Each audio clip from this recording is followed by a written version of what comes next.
अच्छा, आप एक दृष्टि से विचार करें, लंका समुद्र के बीच में बसी हुई है और लंका में यह वर्णन मिलता है कि कुंभकर्ण 6 महीने सोता है। मांगिस नींद मांस सट केरी। अच्छा, अब आप थोड़ा विचार करें, क्या वहां कुंभकर्ण ही सोता है और कोई नहीं सोता? मुझे तो लगता है कि अगर वहां कुंभकर्ण सोता है तो उसी लंका में विभीषण जी भी सोते हैं।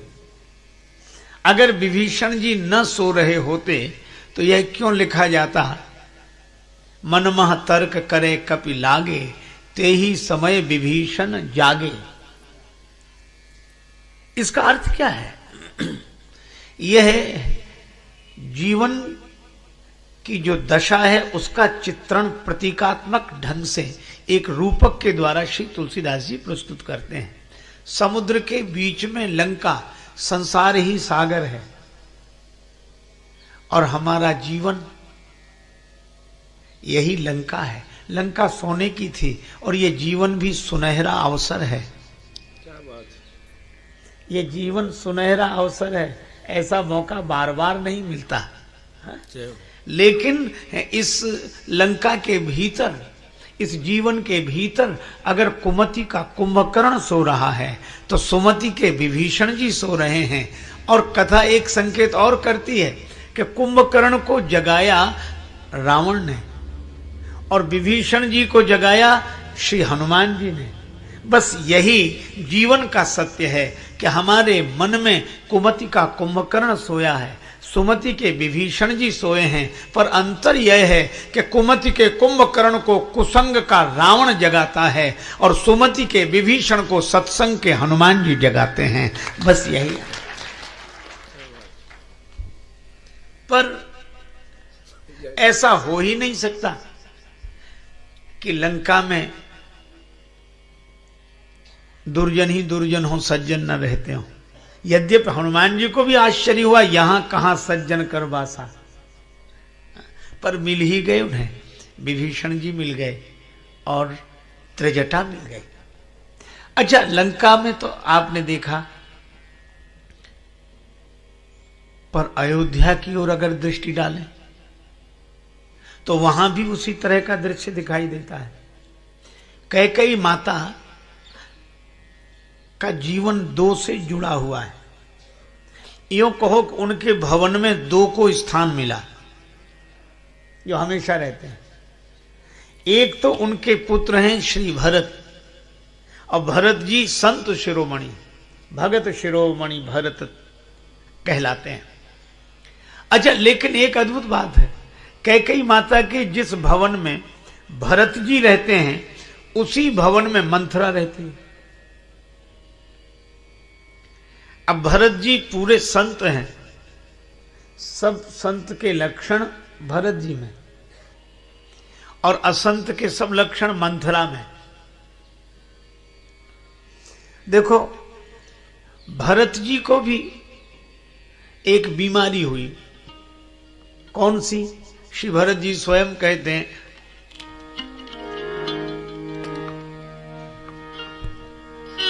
राम लखन सिय बिनु पग पनहि, करि मुनि बेश फिरहि बन बनहि।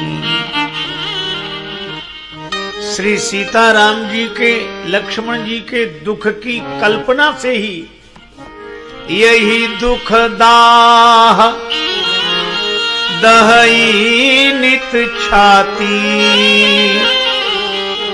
भूख न बासर नींद न लाती। भरत जी कह दे मेरा हृदय जलता है। एक बीमारी, दूसरी भूख न बासर नींद न लाती। दिन को भूख नहीं लगती, रात को नींद नहीं आती।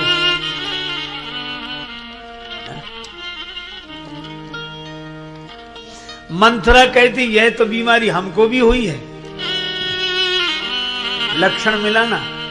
भरत जी कहते हैं यही दुख दाह दहाई नित छाती, भूख न बासर नींद न राती। और मंथरा की क्या हालत? पूछा ये तैयारियां कैसी हैं नगर में? किसी ने कहा कि राम जी का युवराज पद पर अभिषेक हो रहा है। बस पूछे सी लोगन काह उछाहू, राम तिलक सुनि भाव उर्दाहू। इसका भी हृदय जलता है, भरत जी का भी हृदय। यही दुख दाह दाही नित छाती, और मंथरा का भी राम तिलक सुनि भाव उर्दाहू। भरत जी कहते हैं कि दिन को भूख नहीं लगती, रात को नींद नहीं आती। मंथरा कहती हमारी भी वही हालत है। जब ते कुमत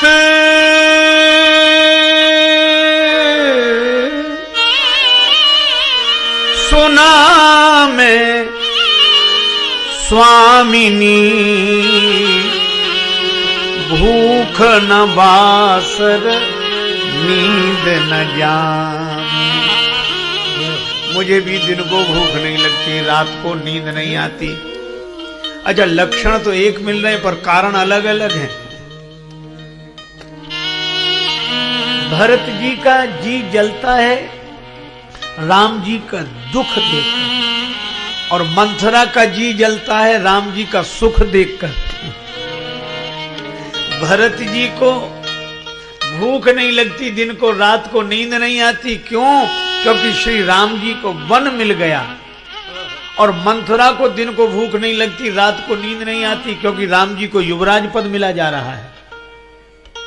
अब आप देखो, लक्षण एक से हैं पर कारण अलग अलग हैं। देखो, संत भी दुखी होते हैं और असंत भी दुखी होते हैं, पर अंतर यह है कि जो दूसरे का दुख देखकर दुखी हो वह संत, और जो दूसरे का सुख देखकर दुखी हो, अब मैं क्यों कहूं, आप स्वयं समझ लीजिए कि वह कौन है। जिससे दूसरे का सुख न देखा जाए। जय हो।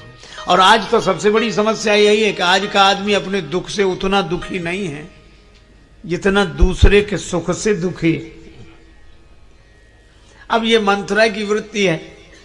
दशरथ जी दे रहे हैं, राम जी को मिल रहा है, पिता दे रहा है, पुत्र को मिल रहा है, प्रजा की सम्मति है, गुरु जी का आशीर्वाद है, सम्मति है, पर इसको बीच में ही परेशानी है। देखो, संत कौन? जो अकारण प्रसन्न रहे, और असंत कौन? जो अकारण परेशान रहे। खुद रहे परेशान, दूसरे को भी परेशान करे है? तो भरत सत्संग के रूप हैं और मंथरा कुसंग का रूप है। क्योंकि तुलसीदास जी ने कहा है कि कैकेयी माता जब मंथरा के प्रभाव में आई तो को न कुसंगति पाय नसाई। कुसंग।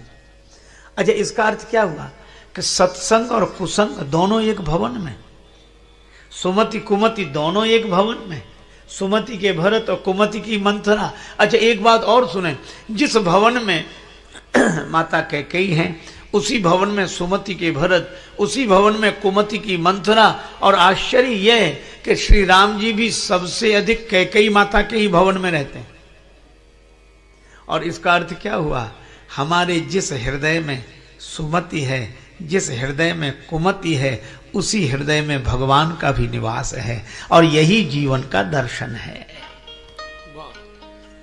और यह जीवन, और इसीलिए जीवन जटिल है। जितने परस्पर विरोधी विचार हो सकते हैं वो सब एक जीवन में ही समाये हैं। इसीलिए जीवन की समस्या सुलझाना उतना आसान नहीं है, जटिल है। क्योंकि दोनों तरह की वृत्तियां हैं, और यही कारण है कि पहले तो हम स्वीकार करें कि हमारा जीवन गुण दोषमय है। पहले तो हम स्वीकार करें कि हमारा अंतःकरण सुमति और कुमति दोनों से युक्त है, और यह भी स्वीकार करें कि इसी हृदय में भगवान का भी निवास है। लेकिन अब एक सूत्र बड़ा महत्वपूर्ण मिला। मंथरा बनी तो रही,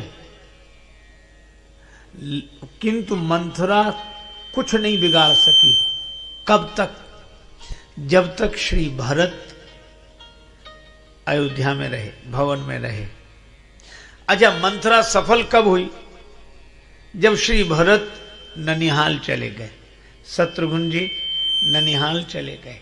शत्रुघ्न जी तो साक्षात संयम है, ऐसा संयम, वाणी का ऐसा संयम, बोले ही नहीं।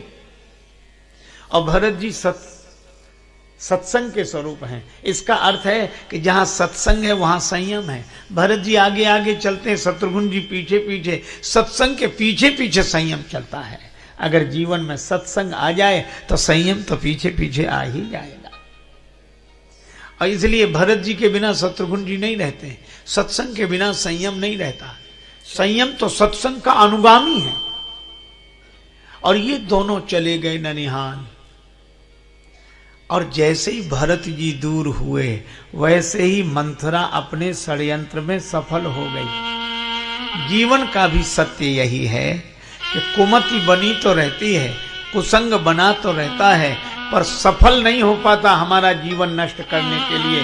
कब तक? जब तक सत्संग हमारे साथ रहता है। और जब हम सत्संग को जीवन से दूर कर देते हैं तो फिर कुसंग अपने षड्यंत्र में सफल हो ही जाता है।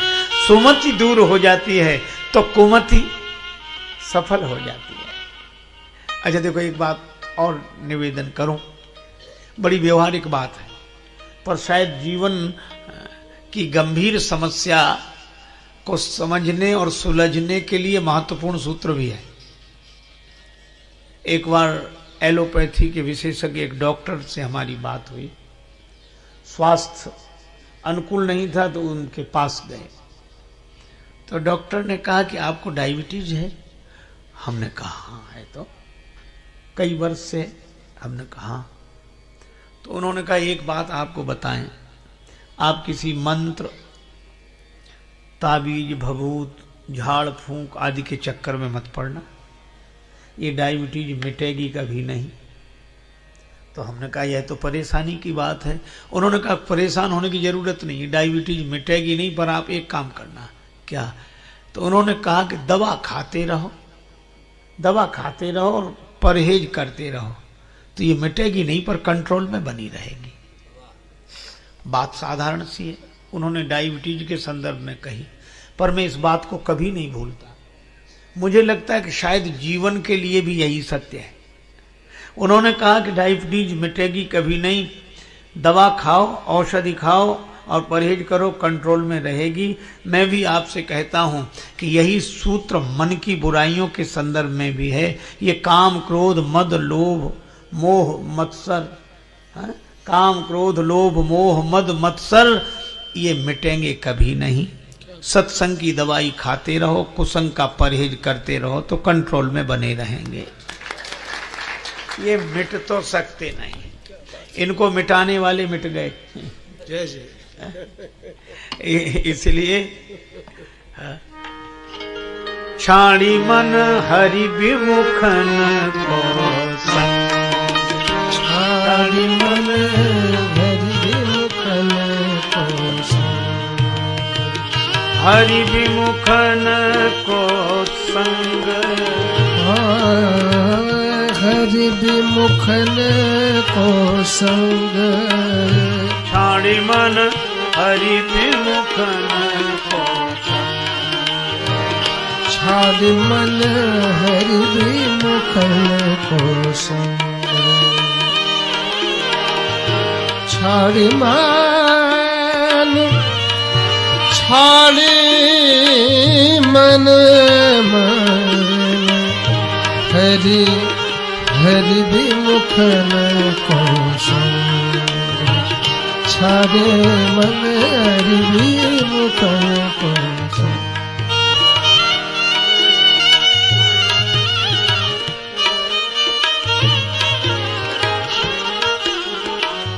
तिनके संग,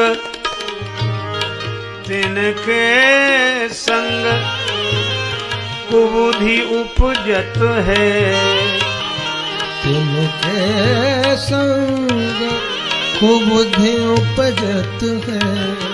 परत भजन में भंग छाड़ी मन हरि विमुख को संग छाड़ी मन हरि विमुख को संग छाड़ी मन हरि विमुख को संग।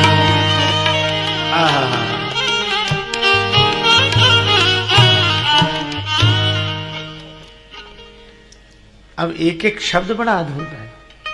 संग कहा, अच्छा दो शब्द हैं, संग और साथ। क्या बात है? साथ होना अलग बात है, संग होना अलग बात है। तन से किसी के आसपास रहना साथ रहना है, और मन से किसी के पास रहना संग रहना है।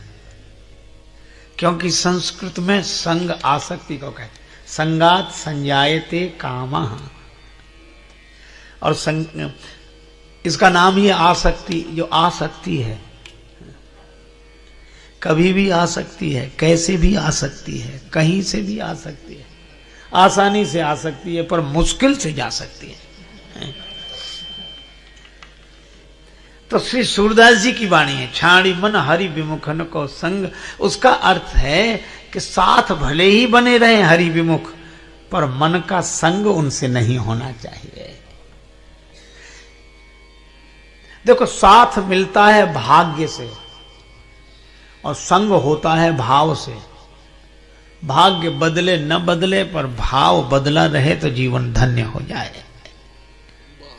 इसीलिए हमेशा, अच्छा, और भगवान ने क्या किया? भगवान नगर ही छोड़कर चले गए। प्रभु ने कहा कि हम कुछ करते नहीं हैं। सत्संग ने बुलाया तो आ गए, कुसंग ने कहा जाओ तो चले गए। पर इस कुसंग को बदलेगा कौन? सत्संग ही। इसीलिए गुरु जी ने कहा कि कुसंग के कुप्रभाव को मिटाने के लिए संत की ही आवश्यकता है, सत्संग की ही आवश्यकता है। गुरु बुलाए पठये दो भाई, यह है।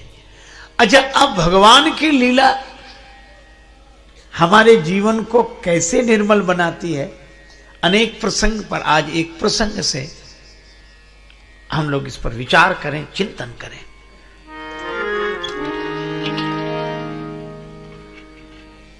महाराज दशरथ के मन में एक विचार आया, और वह भी क्यों आया? राजसभा रघुराज विराजा,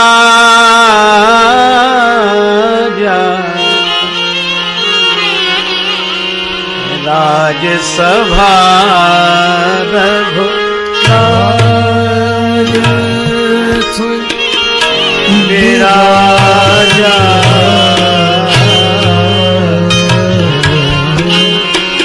राजसभा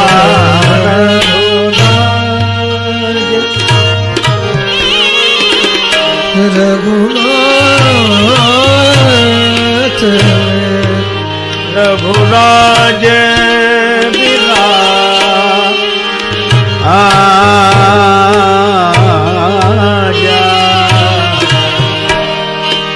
राजसभा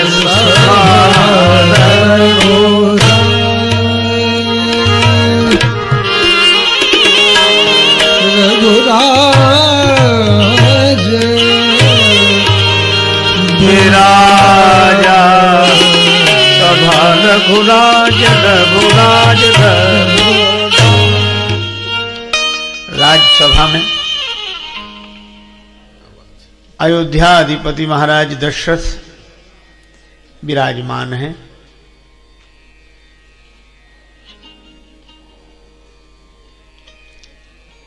दरबारी जन विराजमान हैं। अच्छा, सभी प्रशंसा कर रहे हैं। अयोध्या नरेश महाराज दशरथ जैसा सौभाग्यशाली कोई अन्य नहीं है।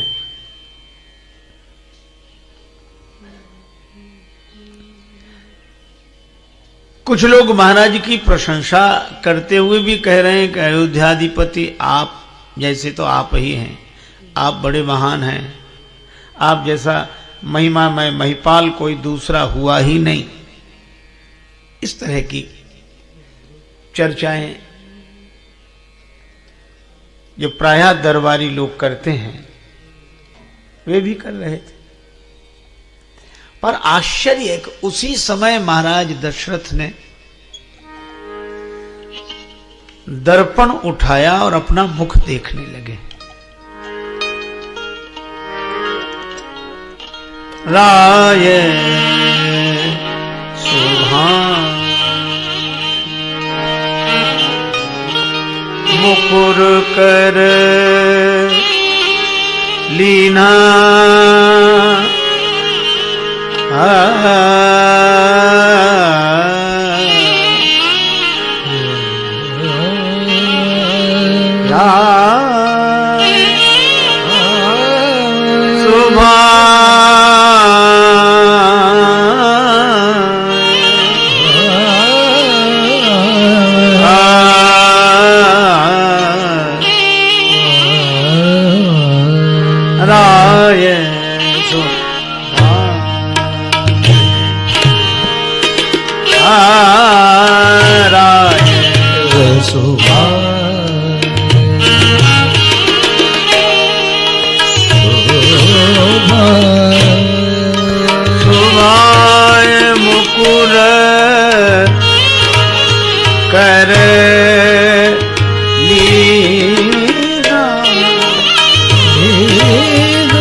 महाराज दशरथ ने दर्पण लिया और अपना मुख देखने लगे।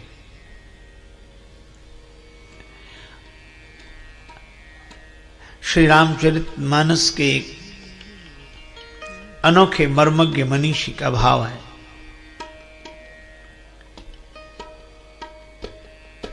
कि दर्पण दरबार में सिंहासन पर बैठकर देखना यह शिष्टाचार के अनुरूप आचरण तो नहीं है। अच्छा, जैसे हम लोग कथा में आए, तैयार होकर आए, वस्त्र धारण किए, तो दर्पण देखकर ही तो आए होंगे। और वहां कोई दर्पण देखकर सभा मंडप में आए, कक्ष में दर्पण देखकर सभा मंडप में आए तो अनुचित नहीं है, किंतु कक्ष का काम सभा मंडप में आके करे, यहां बैठकर फिर दर्पण निकाले और अपना चेहरा देखे, तो लोग यही कहेंगे कि ये सभा में तो बैठे पर सभ्य नहीं है, शिष्टाचार के अनुरूप आचरण नहीं है। ये दर्पण वहीं देख कर आना चाहिए था, यहां क्यों देख रहे? पर महाराज दशरथ जैसे विवेकी पुरुष सिंहासनासीन हैं और उस समय दर्पण में अपना मुख देख रहे हैं, तो यहां कुछ विशेष बात है। यह कथा हम लोगों को उपदेश देती है और संदेश देती है। वह यह है कि जब हम किसी विशिष्ट पद पर बैठे होते हैं, विशेष उपलब्धि को उपलब्ध होते हैं, तो प्रशंसकों से घिर जाते हैं।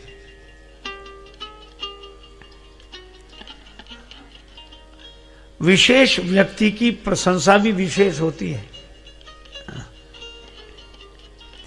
दशरथ जी सिंहासन पर बैठे हैं तो सभी प्रशंसा कर रहे हैं कि आप जैसा कोई राजा नहीं, आप जैसा कोई राजा नहीं। अच्छा, उसी समय दशरथ जी दर्पण देखते हैं, इसका अर्थ यह है कि हम किसी विशेष पद पर बैठे हों और प्रशंसकों से घिरे हों, उस समय विचार के दर्पण में अपना चेहरा अवश्य देखना चाहिए कि यह प्रशंसा सही हो रही है कि गलत हो रही है, यह प्रशंसा सत्य है या असत्य है। और सही बात, अच्छा दर्पण भी तब देखा जब बैठे हैं सिंहासन पर, तभी, क्योंकि तभी तो प्रशंसा हो रही है। अच्छा जब बैठे हो तभी तो देखना चाहिए, और जब उतर जाएंगे तब तो दूसरे ही दर्पण दिखा देंगे, फिर हम क्या दर्पण देखेंगे। और दशरथ जी ने दर्पण देखा, हम लोगों को क्या संदेश मिला? हमारी भी बड़ी महिमा गाई गई। महिमा तो यही गाई जाती है, देव दुर्लभ शरीर। यह तो प्रशंसा जो हो रही ठीक है, पर हमें भी तो विचार के दर्पण में अपने जीवन को देखना चाहिए। क्या इस प्रशंसा के अनुरूप हमारा मानवोचित आचरण है? क्योंकि प्रशंसा वाले तो प्रशंसा करते ही रहेंगे। अच्छा अद्भुत आश्चर्य, दशरथ जी ने दर्पण देखा तो पता लगा कि उनका मुकुट टेढ़ा हो गया। मुकुट, राज्य मुकुट टेढ़ा हो गया, लगभग गिरने की स्थिति में है। अच्छा अब आप देखो, मुकुट गिरने की स्थिति में है और प्रशंसा करने वाले प्रशंसा करते जा रहे हैं। प्रशंसा करने वालों का तो काम है प्रशंसा करना, विचार करने की उन्हें क्या आवश्यकता। मुकुट टेढ़ा हो चाहे सीधा, ये तो मुकुट जब तक गिर ही नहीं जाएगा तब तक प्रशंसा ही करते रहेंगे। जब तक मुकुट गिर नहीं जाएगा तब तक प्रशंसा करेंगे, फिर जिसके सिर पे मुकुट आएगा उसकी प्रशंसा करेंगे। इसमें तो स्वयं ही विचार करना होता है।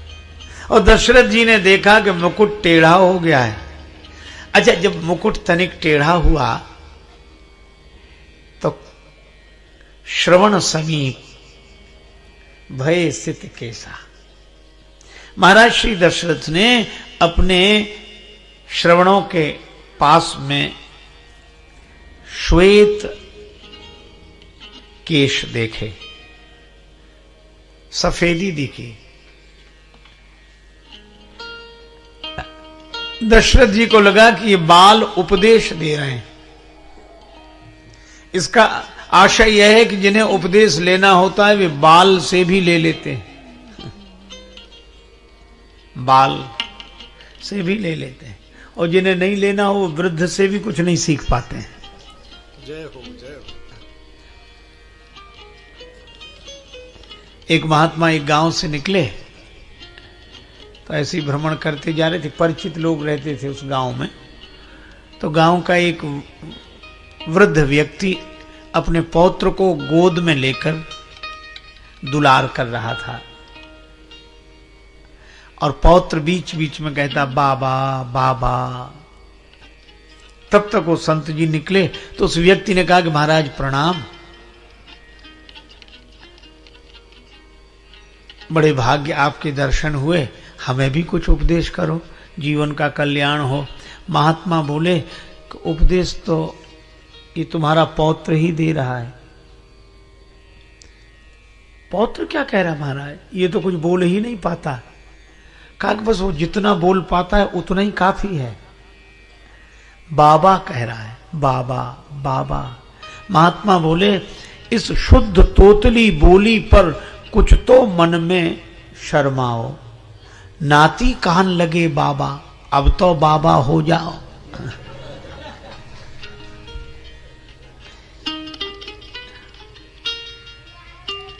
महात्मा जी ने सोचा कि मैंने ऐसी अचूक बात कही है कि इस पर अवश्य प्रभाव पड़ेगा, पर वह आदमी भी कम विचित्र नहीं था। वह कहने लगा कि महाराज हम तो रोज सोचते हैं कि बाबा हो जाए। जब जब ये पौत्र गोद में आता कहता बाबा बाबा, तो लगता है कि बाबा हो ही जाए, फिर होते क्यों नहीं हो। कहा कि महाराज दूसरी कठिनाई है, जब जब हम बाबा होने की बात सोचते हैं पौत्र की तोतली बोली से प्रभावित होकर, तभी बेटी का बेटा गोद में आ जाता है। वो कहता नाना नाना नाना। अब जिन्हें उपदेश ग्रहण करना ही नहीं है। पर महाराज दशरथ बाल से भी उपदेश ले लेते हैं।